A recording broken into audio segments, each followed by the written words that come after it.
Welcome back, ladies and gentlemen, to my channel, and I have a question for all of you. Have you ever wanted to not matter in a community until you're one of the best? If you said yes to this question, you must be a speedrunner. Now, if you don't know what speedrunning is, it's a type of playing a game where you use cheats, skill, or a mixture of both to beat a game as fast as possible. Once this type of playing got a little more hype, many people started developing games with this crowd in mind. One of these games just so happened to be Katana Zero, and if you don't believe me, you can tell it's a speedrunning game by one small detail. Yep, the speedrunning mode. So, Katana Zero has you play as a samurai in a dystopian future. Right away we are thrusted into the first mission, and we really have no clue on what's going on, but the game tells us we're buttons to press and we are on our way. Shortly after everything takes place, we see that we have options on this phone call. We can just hang up, or if we wait a little, we, get options on what to tell the person on the other end. After this, we try and save a scientist, and 5 steps in, we fail. Well, moving on, I guess. We find out that this guy right there is to blame, and our phone person is very disappointed in us. We cut back to our apartment where we see who this man really is. Well, kinda, we learn a lot more about him later, but for now, he is kinda just a slob who cannot sleep without his teeth. I kept thinking about it, and this game has a really good story, and since the point of the series is to try and get you to play the game, I'm going to skip over the details and focus on other aspects that make this game great. So like my favorite JRPG, this game oozes style with everything it does. You know exactly what they are going for with just the boot screen. And if you can tell from it, everything else about this game is just great. Like how the pause screen has an old TV static feel to it, or the level select has you pick a tape to put in the VCR to pick the level.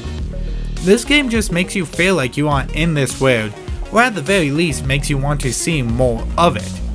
And my god, the music, holy fuck, is it just like cyberpunky goodness music? Which makes sense cause that describes the world they are in, but it's still so amazing. After writing that sentence, I realized that cyberpunk is kinda the best way to describe this game, but still, it feels more than that. Like you don't have a laser katana or anything, you just have a regular one. It feels more like this is a world we could live in like an alternate reality, but not really a world we will live in the future, if that makes any sense. I think this really helps this game stand apart from all the other speedrunning games.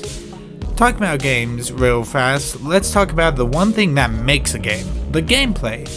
So, in Katana Zero, you basically have a new puzzle on every screen, and it is up to you to solve that puzzle with your abilities. The abilities you have are almost all time based. You can swing your sword like a good bathrobe samurai, but you can also slow down time and deflect bullets or get past certain obstacles. Next, you can dodge roll like you are from a Soulsborne and dodge lasers or enemies' attacks. Finally, you can pick up and throw items with certain effects. It is very simple, which is perfect for this type of game. It feels like you can just pick it up and go. It's almost like they wanted new people to try out speedrunning with this game though. How do I say this? Well, you can try and do this as fast as possible your first attempt. You don't have to speedrun. In fact, it kind of feels like this game is encouraging you not to on your first playthrough. Which sounds weird, but makes a lot of sense.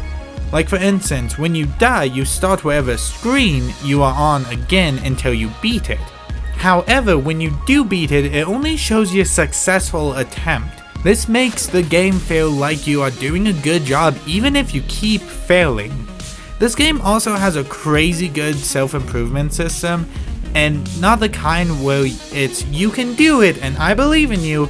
It's the kind where if you try and play a previous level, you will just steamroll past it with no issue. The more and more I think about this game, the more I realize that this game truly feels like the first step for speedrunning. But it also just feels like an amazing game. It may be short, but between the style, story, and gameplay, this game is just amazing. So, if you haven't gotten the hint yet, go play Katana Zero.